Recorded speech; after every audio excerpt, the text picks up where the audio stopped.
मेरा नाम देवीलाल चौधरी, मैं सीकर डिस्ट्रिक्ट का रहने वाला हूँ।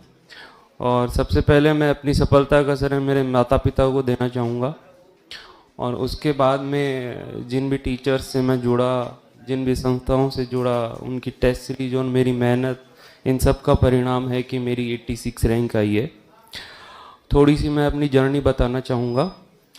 ये मेरा थर्ड अटैम्प्ट था और फर्स्ट अटैम्प्ट में मेरी रैंक थी 2016 वाले में 1076, 1076।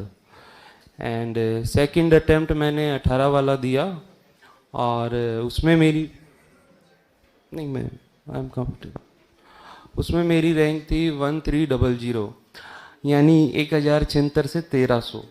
तो ये अपने आप में एक डाउनफॉल था और उस समय सबसे लो फेज था मेरा, क्योंकि अपन रैंक इम्प्रूव करने के लिए एग्ज़ाम देते हैं। और मेरी तो इतनी बुरी रैंक आई थी कि आरएस तो छोड़िए, जॉब भी नहीं मिल रहा था। तो उस समय एक लोएस्ट फेज था, बट मैंने कभी हार नहीं मानी। और बुरा वक्त था तो खुद को यही बोला कि ये भी बीत जाएगा, ये भी बीत जाएगा। खुद पे मेहनत करते रहो और खुद पे भरोसा रखो। और इस बार मेरा थर्ड अटेम्प्ट था 2021 और मैंने 1300 से 86 रैंक प्राप्त की है।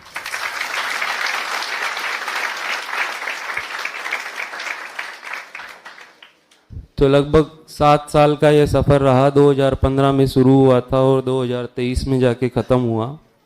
तो काफ़ी लंबा सफ़र था। तो इस परीक्षा के लिए मैं 3 चीज़ें सबसे महत्वपूर्ण मानता हूँ। पहली बात तो ये है कि आप हार्ड वर्किंग होनी चाहिए, जो कि आप सब लोग हैं, तभी यहाँ आए हैं और तभी शायद आरएस जैसी परीक्षा में जाने के लिए आप सेमिनार अटेंड करने आए हैं।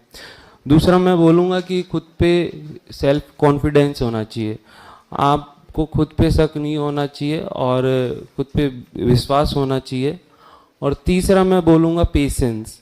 इस परीक्षा में अलग अलग फेजेज आते हैं, कभी प्रीलिम्स नहीं निकला, कभी मेंस नहीं लिखना, और कभी आपको इंटरव्यू के बाद भी अच्छी रैंक प्राप्त नहीं हुई, कभी कोर्ट केसेस हो गए एक्सेट्रा।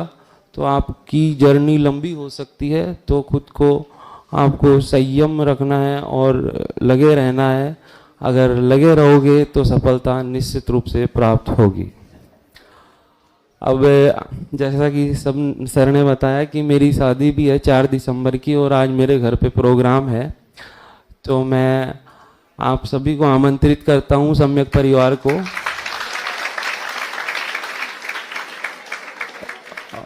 और फिलहाल के लिए मैं आपकी इजाज़त हो तो जाना चाहूँगा। सभी को धन्यवाद।